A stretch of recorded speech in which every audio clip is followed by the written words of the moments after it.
There's no such thing as a bad question. Only an opportunity for a great answer. I have the privilege today of having a conversation with the renowned Judah Smith. If you don't know who he is, I'm not even sure you can go to heaven. Don't look for traditions. Don't look for mere teachings and principles. Look for the person, the one, the only one who beat death, hell, and the grave. We're talking about ministry and we're talking about life. I'm on here with my hero. We can talk about peanut butter and jelly. I'm in. It's not just a book for preachers. Right. This is a book for anyone who needs to communicate with their spouse, needs to communicate with their children, needs to communicate with their next door neighbor about the fence line. You are the most powerful when you show how you feel. What do you think? Bishop, in 1997, my senior year of high school here in Washington State, Seattle, my dad said, I want to give you a gift for your senior year. What do you want? I said, I want to go to Potter's house in Dallas, Texas. You have been a father to me. You were a father before we knew each other. And now here we are. I'm going to throw what I got at you. I have to ask because the question is burning on my soul. You can't just run through life chasing stages. Whoa. This book is actually more about listening than talking. So break the protocol. And I have discovered that I have stolen more from you than I realized. For you, the storm wasn't winds and waves. It was cancer and dying. You didn't drop the mic. There may be other people in the room who are great and maybe greater at it, but they don't have the mic. You are don't drop the mic. Ladies and gentlemen, brothers and sisters, friends and enemies, haters and spectators, I have the privilege today of having a conversation with the renowned, phenomenal Judah Smith, who is just an amazing preacher. I don't know. If you don't know who he is, I'm not even sure you can go to heaven. But this young man has shaken the world in half the time I did. And we get a chance to talk to him today. And we're talking about ministry and we're talking about life and we're talking about don't drop the mic and we're talking about him and we're all kinds of stuff. It's going to be great. You won't want to miss. It's going to inspire you and motivate you. And I'm going to turn it over to Judah to just talk a little bit, just say something profound to us. Well, first of all, I'll say the truth. The truth is I'm on here talking to my hero. And right before we went on the air, one of the incredible team members working with you, Bishop, said, hey, give us a couple minutes. I said, listen, I got hours. I got all day. I'm on here with my hero. We can talk about peanut butter and jelly. I'm in, and we're going to have a great time. But I really mean this, Bishop. I am so grateful for the man you are, not just the communicator you are. I am devouring Don't Drop the Mic. I have been waiting for this body of work. I've been waiting for you to put pen to paper to, I suppose many of us were waiting to hear from our generation's greatest communicator. And so I want to say thank you on behalf of communicators, leaders, thinkers, writers, and preachers everywhere for you to share with us your trade secrets. Your perspective, your approach is invigorating, and already I'm attaching to the content and I have discovered that I have stolen more from you than I realized. You know, if you really steal well, eventually you start to actually believe it's your own. That's true. Bad this relationship has gotten. That is so true. Do you think that because for me, it was very scary. Nobody's ever asked me to explain how I do what I do. And that's where the book started. It broadened out to a whole lot of other things about conversation and communication and articulation and the importance of using your platform, using your voice. But to ask me how I prep for a sermon and how I build a message, And for me to write it down is in the book. I call it, it's like asking your grandmother for her recipe for pound cake, and she starts saying, "Well, you put a dab of salt in it and put some butter in it." No, not that. Put some more. But then to measure it, to make her sit down and measure everything. That's what it felt like. It was grueling. It was frightening because there's such a intertwinement between the brain, the heart, and the Holy Spirit woven together in the presentation of preaching, that it's very hard to then quantify and put metrics to something that feels a bit supernatural. Yes. But how did I do? You did very, very well, sir. And I have already gotten through the body of work and highlighted it. We're using it as a resource, of course, doing our best to develop good communicators. And what I love about this book and this resource, and I appreciate your broad language, because it's not just a book for preachers. Right. This is a book for anyone who needs to communicate with their spouse, needs to communicate with their children, needs to communicate with their next door neighbor about the fence line. Right. We have got to really win with people. And I love how you kick off the whole book in chapter 1 saying, hey, communication is when people understand and they hear you. And that's just what it is. And I have found that in the proliferation of information in the technological age, we have determined that communication is simply talking on in colorful ways when people are not hearing and not resonating. And it's one of my favorite things about how you go about what you do. I can see you almost kind of in wading through your content, and then it hits. And I can almost see your body respond to the connection with your audience. And it's something that I have really drafted off of and learned from.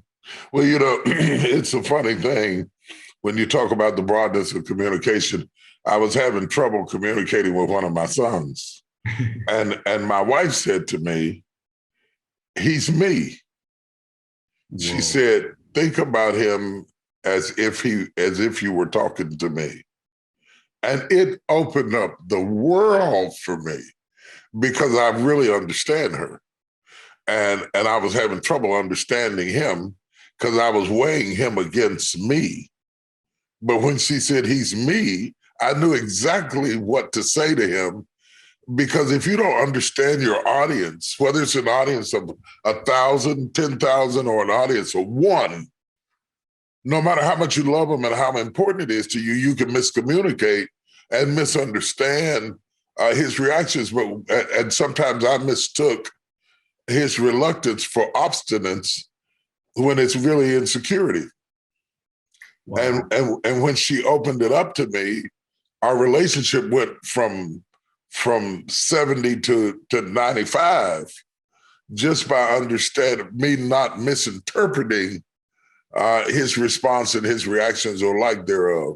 And so communication is something you have to work at in the relationships that mean the most to you, to your ministry, to understanding how to litigate a court case, to understanding how to win at a job interview.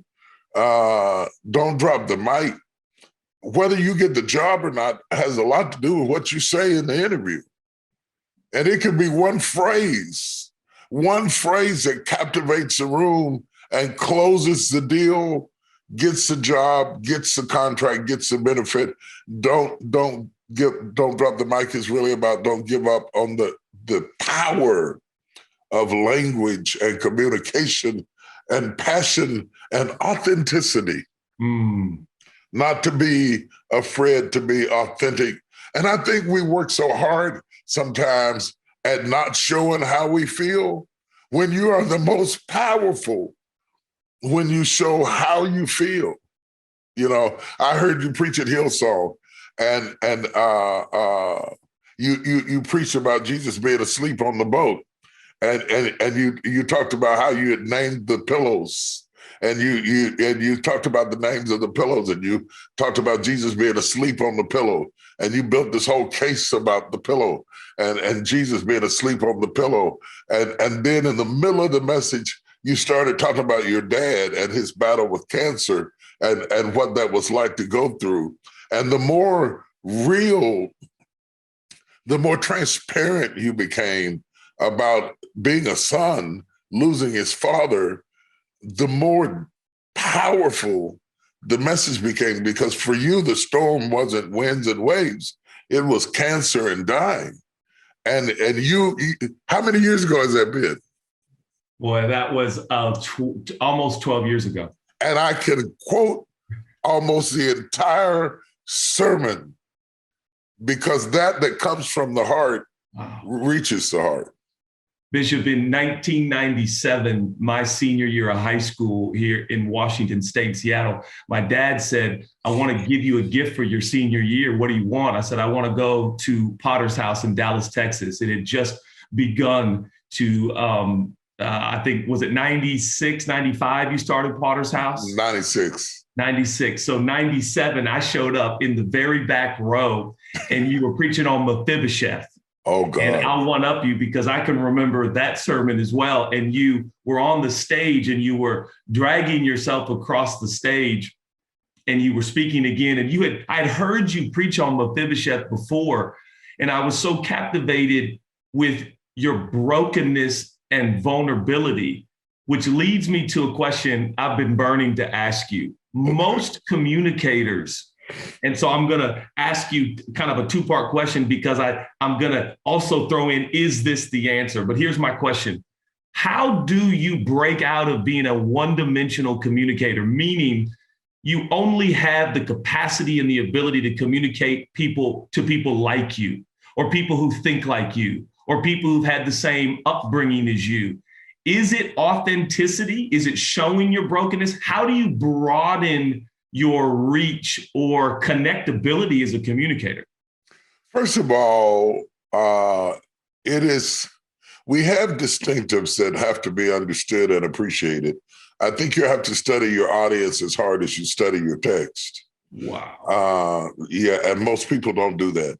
They have their favorite sermon, they come in with their little sermon and they do their little drill, and it worked real good at home and it was wonderful in California, but now you're in Zimbabwe and it doesn't resonate. You know how it is when you preach in a foreign country and you give your singing point and it falls like biscuits, to the ground and that sort of thing. So I think you have to understand your audience. I think that's important. But bigger still, there are some things that are common to man. And when you start talking about life and authenticity and being overwhelmed, those things resonate with all types of the CEO and the janitor. It's almost quitting time and I still got 4 more rooms to mop. I got to have a shareholders meeting and the stock is dropping. Overwhelmed is something that you don't have to be an intellectual to appreciate. To the housewife, to the businesswoman, those things are common to man. And so if you weave into the text those things that unite us while appreciating the distinctives that divide us, I think you really can artfully move along the lines. And then don't be afraid to say what you don't know. Whoa. Don't make assumptions about people based on what you heard about them. I'm treading on, I don't know what it's like to be you. I don't know what it's like to be, but for me, it's so and so and so and so and so. And that transparency opens up a door. I think too many times we as speakers make assumptions and we're afraid to share what we don't know. When I think the greatest preachers are always the dumbest preachers. Really smart preachers come to the text to inform the text, but you want to come to the text as a fool and let the text inform you. You let the text inform you. You let the text educate you. You let the information educate you. Sometimes your information can get in the way of your revelation. And you'll miss the significance of a point. And to be fully transparent, when I was preaching about Mephibosheth, it used to be my most favorite message to preach. but in part, it was because I related to Mephibosheth. Somebody dropped me too. Wow. So when I start talking about the nurses running with him and he drops him and he's lame in both his feet and they don't get well, I still bear the scars of being dropped. And so preaching Mephibosheth, I have an investment in the text. You know, I have an investment. And you cannot win anybody where you don't have a personal investment in it, something that relates to you, that you care about. Every soul I ever won was in some way me. And that's what gave me the power to keep reaching for, you can do this. Don't tell me you can't do this. And I don't care what the odds are. And I don't care how far behind you've been. The reason I'm going at you that hard is because I am kin to you. You see, the Bible says kinsman, redeemer. The only person who could redeem was a kin person. Until you become kin to the person, you don't have to be skin to them. You have to be kin to them. You know, and when you came to our leadership conference and preached about you preached about God wants you, the person you used to be before your church grew, before you got big, before you got important, the person that loved Jesus, the person who cried at the altar, the person who had a heart after God. It was one of the most convicting nights of the whole meeting. It just demolished the place because that you pull everything off that we were wearing to cover up who he really called. He called Adam naked. He called Adam naked.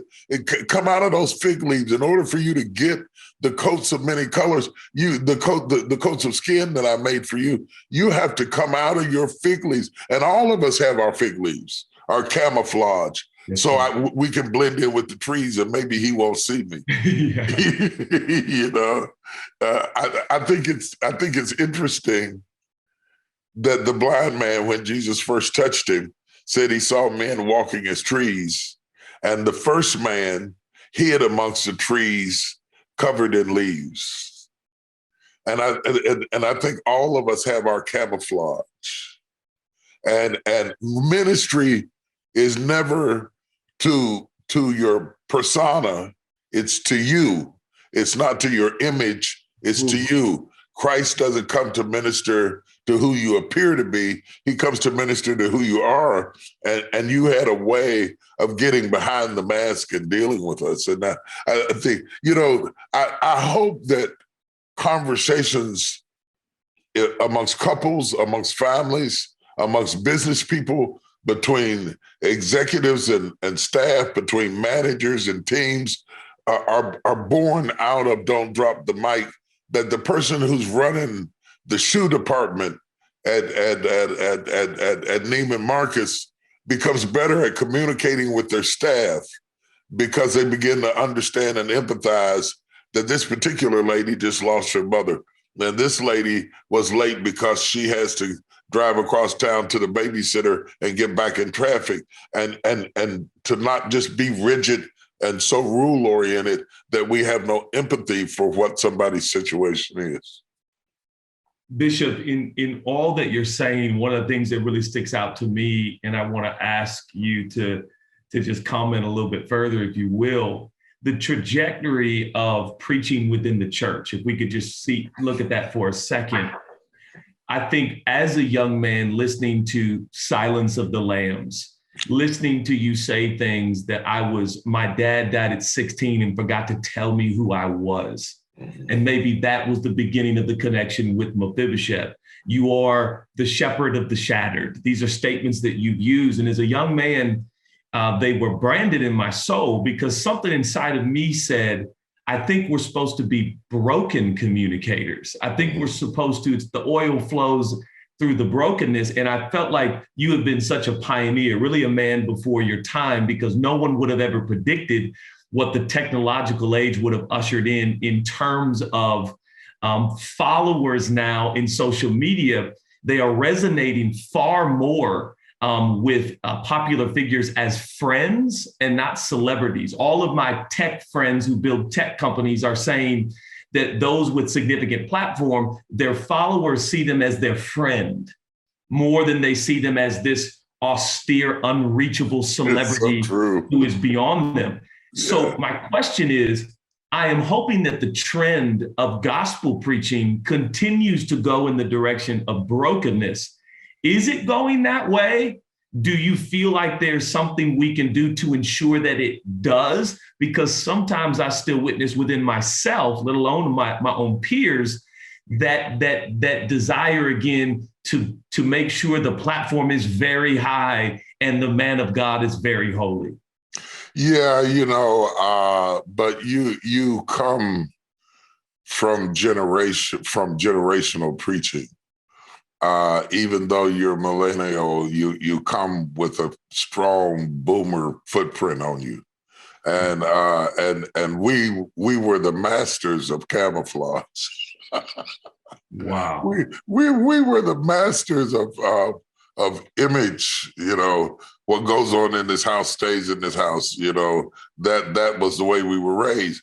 Then you all came along with Keep It Real and put your hind end on Facebook, and to our aghast, like, are you crazy? Have you lost your mind? My hope for the future is with the young people, because you are more transparent and you are more open, and it's easier for you to access your feelings.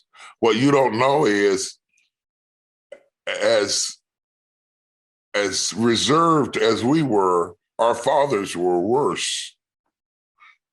Our fathers said nothing. Nothing. They grunted. It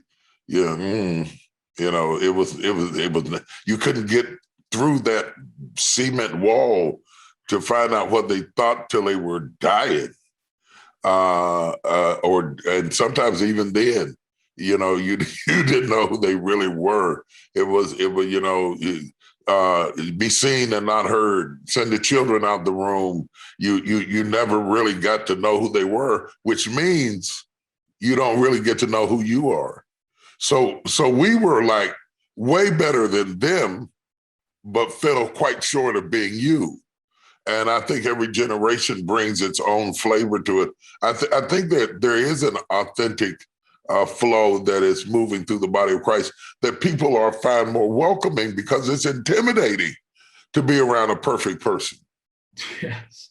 It's alienating. It's demeaning. It's degrading. It means I'll never be. When God called me to preach, I literally had this conversation with him. I said, Lord, please don't call me. I will really mess this up, like really, really bad. Get one of those good people. Yeah. Yeah, get one of those good people to do it. I didn't know then that there weren't any. I didn't know that he made us out of dirt. And something popped in my mind when you were talking, I think it's important to say. In all the miracles that Jesus did in healing the sick and raising the dead and taking the 2 fish and 5 loaves of bread and turning water into wine, none of that redeemed us.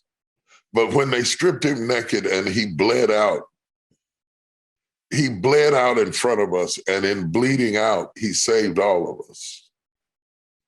And people who have the courage to strip naked and bleed out can reach people that nobody else could reach with their transparency. Now, I do think it's important that you understand that all of my business is none of yours. So, it doesn't mean that you have to get up there and go through therapy while you're preaching. Right. I didn't get potty trained till I was 4 years old, and my mom used to have to clean my legs off and wash me up for Sunday school. I don't need to do all that. Right. But the fact that you stuttered till you were 12, or you have a speech impediment or a vulnerability is really relatable. Even though I don't stutter, I have something in my life that stutters. And look at who God calls. He calls a stutterer to speak to Pharaoh. God had people more eloquent than Moses. God could have sent somebody who wasn't a murderer, who was hiding away in the desert and stuttered and took care of sheep. And all of his palatial clothes had rotted in 40 years. And God says, I want you to go. You're not dressed right. You don't smell right, and you don't talk right. You're perfect. Go to the palace where they were trying to kill you and start a revolution for people who don't even know you. Look at how God takes the foolish things of this world to confound the wise. And I think that when I come to a text, I come as a fool. I come empty. I come stupid. I come asking questions. It's not what you know about the text, it's what you ask of the text. I ask the text, why is blind Bartimaeus sitting by the highway side begging? How long has he been blind? Why do they say that he is the son of Timaeus? And in other cases, they don't mention the blind person's name. What does it mean when they mention the generations behind him? And that informs me that he comes from pedigree. He comes from background. Who his parents were was important. That if it weren't for his blindness, he was somebody. He was somebody. And it informs me that his legs work. He comes there every day. His knees work. His ears work. He heard Jesus was passing by. The only thing wrong with him is that he couldn't see, but that shut down everything economically, futuristically, even through his pedigree, that this one thing is holding up everything. And if we can undam this one log, everything else comes back to life again. So he screamed, Jesus, because it's not just for his eyes, it's for his father. It's for his future. It's for his dignity. It's so that he can have the full arsenal of humanity available to him to have a future. And he has the sensitivity that the impaired alone can have, and the sensitivity to know that if I don't catch him now, I'll never catch him, because it was Jesus' last walk to Jerusalem. Wow. And if he'd have missed that walk, he would have died, blind Bartimaeus would have died blind. So break the protocol. And I don't care that you're trolling me on Twitter, and I don't care what you say to me and tell me to shut up. I'm screaming for my life. I'm screaming, Jesus, our son of David. And he arrested Jesus. Jesus stood still, even though the Bible said he had set his face to go to Jerusalem. This blind man with no influence, no power, no money, arrested Jesus on the mission to the cross to deal with his pain. And now I see how powerful his voice was. Suppose he had no voice. He had no eyes, but suppose he had no voice. You talking about don't drop the mic. The fact that he took his eyes, but he left his voice. Your voice can arrest God. Oh, so all of that is there in the text. If you come empty to the text, if you come as a fool to the text. Bishop, I'm trying to come empty to text, but it doesn't always inform me the way it informs you. But I did learn how to ask questions of the text. I have to ask because the question is burning on my soul. When a thought like that comes to you, or any communicator for that matter, a profound depth of thought, and you see scripture or the world in a new way, what do you do with that thought? Do you go to your laptop? Do you start sketching? Do you type on your notes on your phone? Do you have to go to coffee and tell your son or your wife? How do you get ready to now take that to the stage, whatever that stage may be? It starts with a seed. Sometimes I'll go in my phone and I'll write down, if I open up my phone right now, I have a phone full of unfinished messages, Wow. thoughts I heard, things that resonated with me. And then they build like an embryo. All of life is taught to us through the womb. It starts with a seed. It gradually becomes an embryo. It develops a heartbeat. It develops legs and arms and lungs, and after a while, it's birthed a person. That's the way a message starts. One idea. We could talk right now. You could say something that spawned an idea, and I jot that idea down. And then I do my research. I do my comparative analysis. Jesus said, the kingdom of heaven is likened unto. What is this like? I listened at my daughter teach Bible class last night, and she was talking out of the book of Ephesians, and she started talking about the power of prayer. But she introduced the message by talking about how water is converted into electricity. Okay. Mm-hmm. So she starts with something that what I'm about to say is likened unto. Because anytime you can point to something being like something, it brings the audience, oh yeah, that's right. And she started breaking down wind velocity and how it generates windmills, generate power. And then she ultimately brings us into how prayer becomes power when it is fueled by 3 different points. And one of them was love. And she began to talk about how the power of love converts into prayer. And she used the same conveyor to convert. Now, not only is that preachable or teachable, it's also with no notes. I took no notes. I remember her outline. You want an outline that can be followed. You don't want a text so complicated that it doesn't stick, you know. You don't want so many metaphors that the metaphor becomes bigger than the message. But, and I watched her build the text, and I'm watching her. I'll watch she preaching like this. I'm watching her just like this because I'm studying how much she's growing, how I'm looking at the comments, whether they're getting what she's saying. And as soon as she got through preaching, she texted me and she said, "What do you think?" And that is my line. I'll probably text you after this interview and say, "What do you think?" Because that's how you grow. That's how you know. Whoa. We're talking the difference between effort and impact. Just because you put in a lot of effort doesn't mean you had impact. You can quantify your effort, but you have to talk to somebody to know how much did it impact.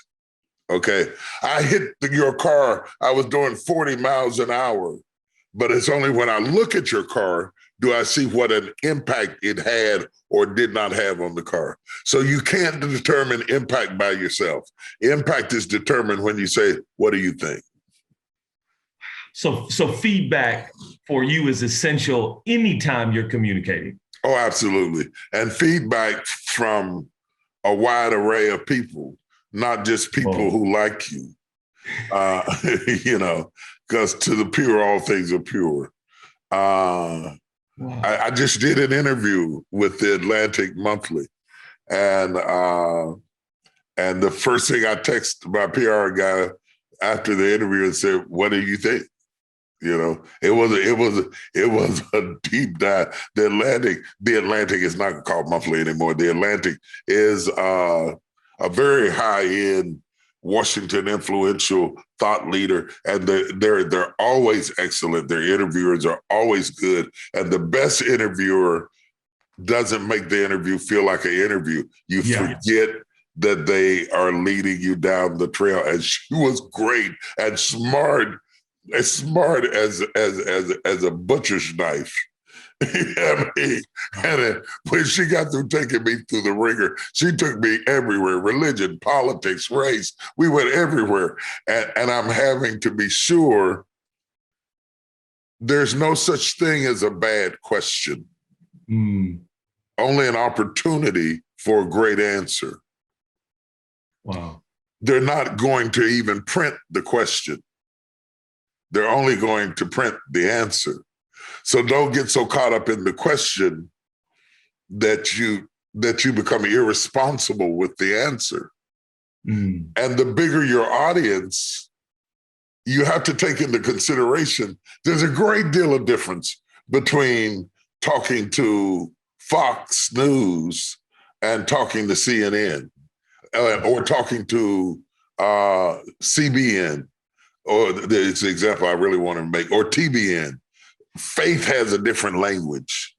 So if you get on CNN and you say, I did it because the Lord, the Holy Spirit led me, you're using the wrong language.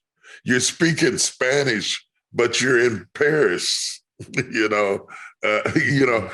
have to, and the people that are listening at us now, the speakers who are the most bilingual have the greatest opportunity.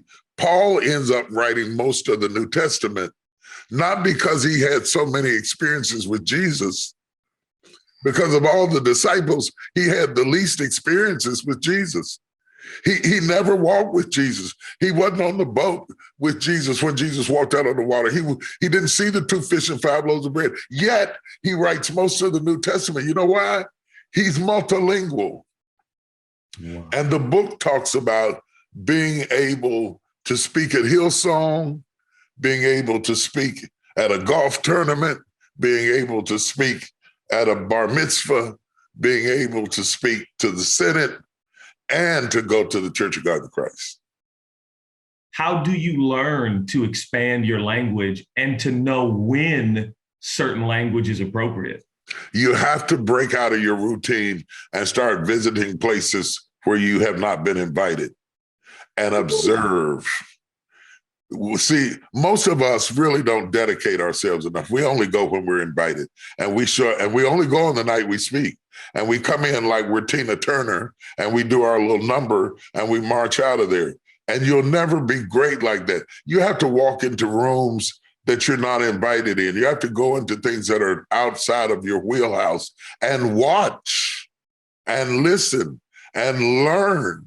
There's so much to be learned going into other arenas and listening at people have conversations, business conversations, motivational speaking, political speeches. I don't care it's not about what side you're on.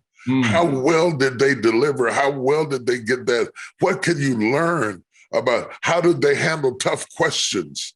I learned from everybody.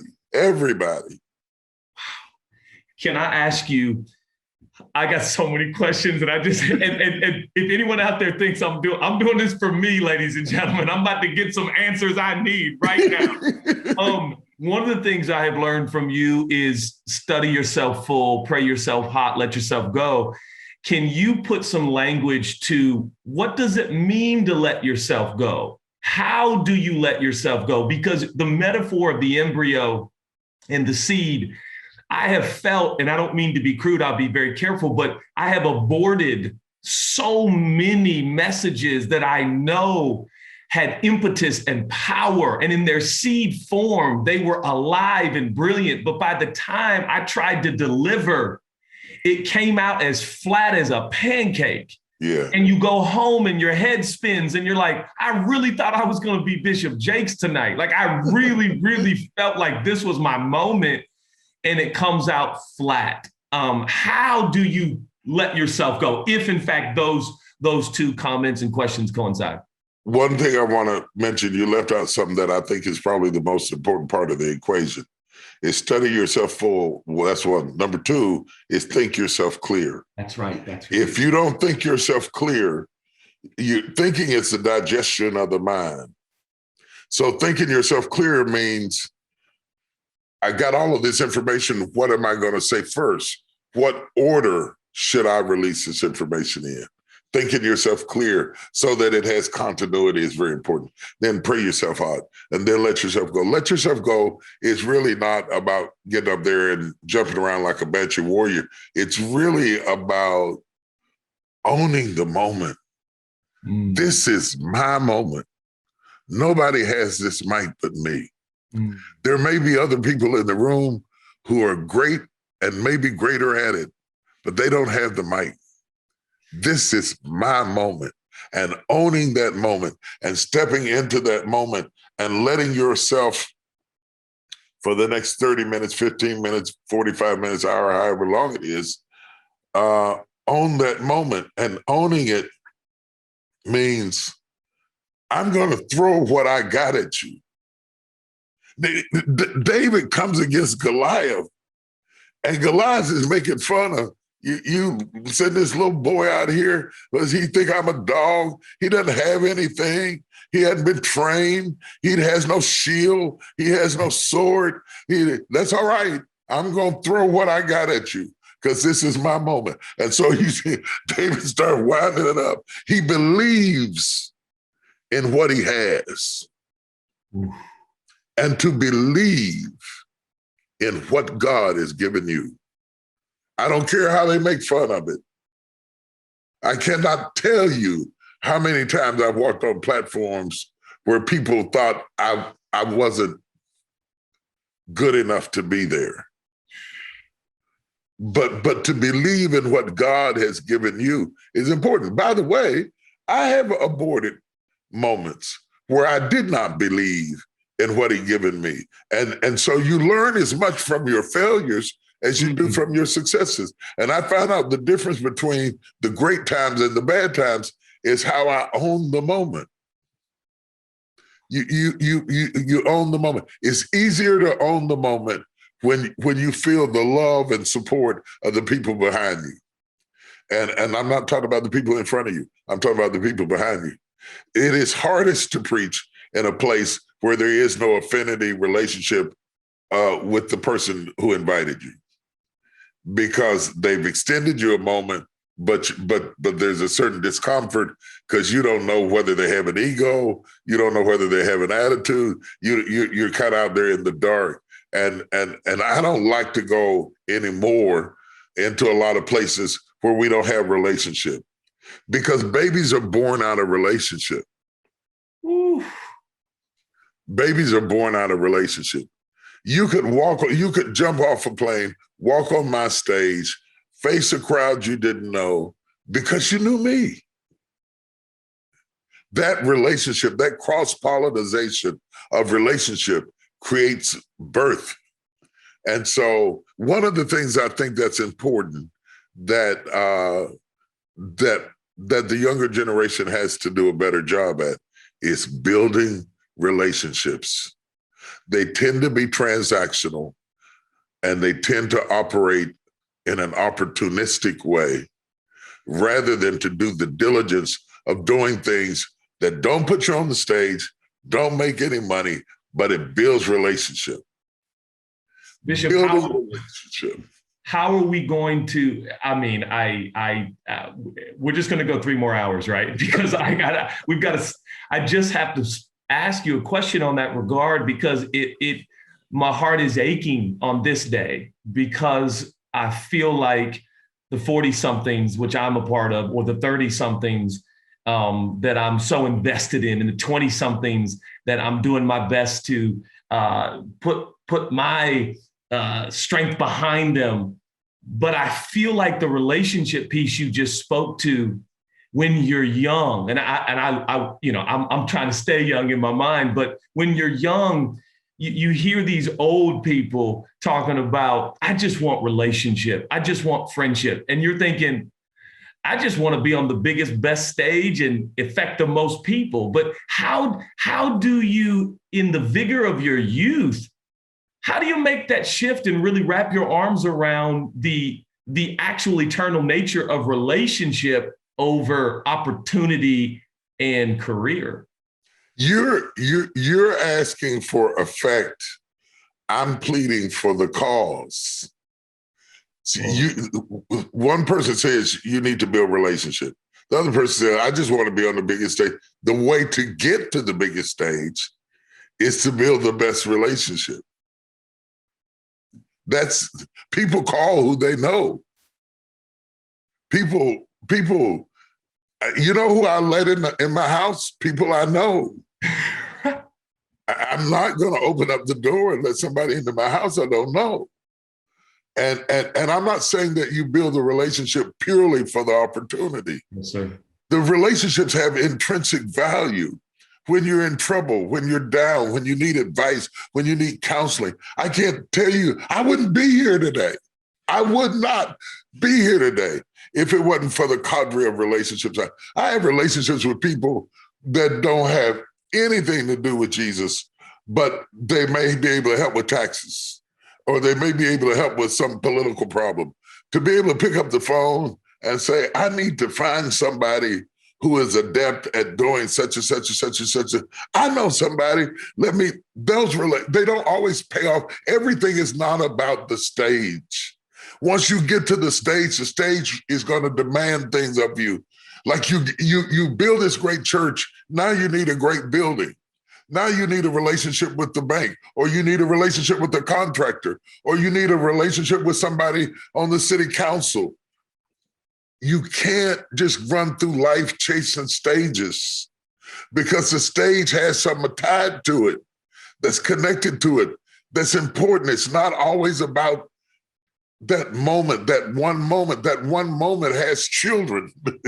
It has offsprings. And he who has the most relationships wins. I don't care whether you're a business person. I don't care whether you're a washwoman. I don't care whether you're a bush boy. I don't in some foreign country. I don't care what you are. Relationships are priceless, and to invest in them is critical. Otherwise, you got a whole lot of tweets and a lot of Instagram posts and a lot of Facebook posts, and you're lonely. And the reason you're lonely has nothing to do with money. You can be rich and be lonely as hell. You can be rich and be suicidal. You can be famous and hang yourself.